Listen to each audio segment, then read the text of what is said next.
Everyone, welcome to the show. It's a fresh week. It's a fresh me. I have been, for the past couple months, testing out getting into cowboy hats. Quite liking it so far, so you guys can feel free to roast me down in the comments.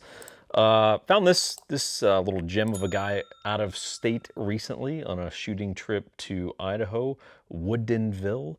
I've been looking for this. I have an actual bourbon list that I keep. I'm kind of a psycho with just about anything that I do, so I have like literally a spreadsheet with the things I want to try and the things that I've tried that are the best or the neutral or I hate or whatever. So anyway, that was a good find out of state that had been on the list. He looks completely bored with what I'm saying, so we'll just go ahead and jump into the video.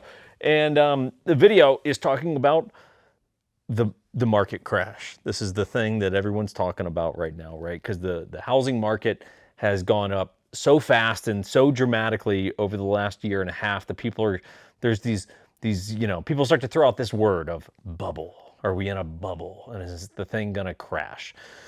So I'm just gonna make it very simple for you, right? I'm gonna give you a couple reasons why you should not be worried about this, because I simply am not worried about it. It kind of sucks that it's gone up so high so fast, just because for some of the first time buyers, I think those are the people getting priced out, which is a bummer because home ownership is one of those things you should definitely do. But so hey, look, the term bubble implies that we are in some sort of like falsely high market, and that given the nature of a bubble, it will burst, right? And that burst would happen because there's either going to be some sort of, catastrophic event, or like some big thing is coming, right? That's going to burst it, right? And it's all going to come crashing down. And I just don't see that, okay? So the best way that we can, and really I think the way we need to look at this is, let's talk basic supply and demand, which is, hey, when supply is low and demand is high, then that's where price increases come from, right? If there are whatever, I deal with a lot of, guns and gun related stuff. So, hey, look, if HK brings in the, the SP5s, right, which is an awesome gun, one of my favorite guns, and there's very few of them, well, then a lot of people want them and there's very few of them. Therefore, the prices are going to go high, and they're going to go even higher than what they actually should be selling for, even though that price is justified, right? So that's where we're at with the housing market. Not to, sorry for throwing the gun analogy at you, but at this early stage of the channel, probably still a lot of crossover clientele or, subscribers from the 1911 Syndicate channel. So this is what we have. We have very, very high demand in the housing market, and that is largely spurred on by super historically low interest rates. So the interest rates being so low is driving the demand very high, right? Because it's cheap. It's like cheap money. It's a cheap time to get a loan. Therefore, it's a good time to get a loan. So we have very high demand on top of not only just the rate factor, but COVID factors, right? Obviously, when COVID started popping off, there's companies and there's people that lived in cities, and people started to figure out, it seems like working remote is going to start to become more and more commonplace. Therefore, some people could start to get out of those cities and go to either smaller cities, like from Los Angeles to Salt Lake, which is what I did pre-COVID though. And, New York is having a ton of people go down to, Florida and Tennessee and different places like this. So you're having COVID drive it, you're having interest rates drive it, but that's the demand side. On the supply side, it's simply low. We have very low supply, and a big contributing, probably the main contributing factor to that is the fact that, hey, we have been behind on building new inventory for the past handful of years. So builders are, oh man, if you guys are getting you might be a horrible time. I don't know if you guys see that far down on the camera angle, but if you do see that far, apologies. So we have very little supply, and that's because the builders simply have not been building enough new construction for the past several years. So you have this sort of pent-up lack of supply with very high demand.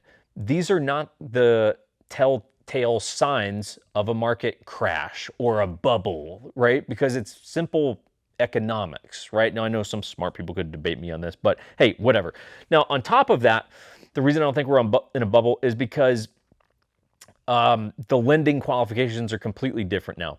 When you go, and I tell our guys this, when we go and we sign closing documents, right, for these are all the documents you signed to then go move into your home later this afternoon.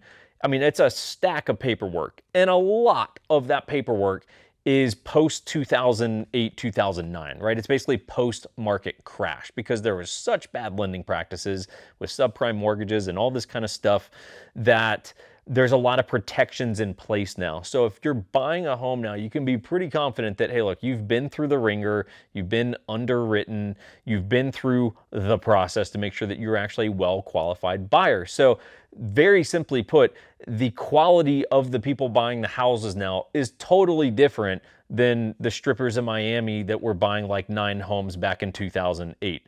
That said, those girls do make a pretty penny. So, hey, more power to you girls. Keep stripping.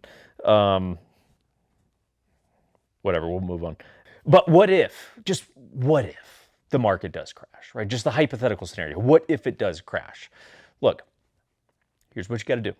If it crashes, right now it crashes. Take me, okay? Take me. I'm in my house and the market crashes. What do? Nothing. That's the answer. I do nothing. I go into the long game play. That's what I do. I go into the long-term mode. And when I say long-term, I mean period of several years, right? Look at 2008. Market crashes and people, whatever, their $300,000 house was now worth, just say $200,000 for easy math's sake. So you go, I'm $100,000 underwater on my house.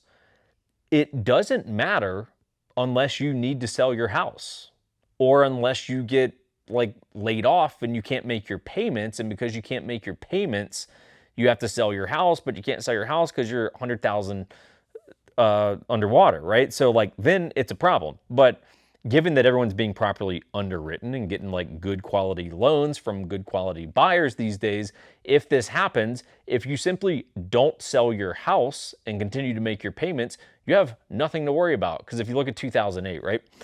Whatever the house was worth in 2008, if you fast forwarded 10 years, it was worth a lot more than it was worth before the market crashed, right? So if you can just ride it out, it's all good. And if for some reason, let's just say that you had to relocate, right?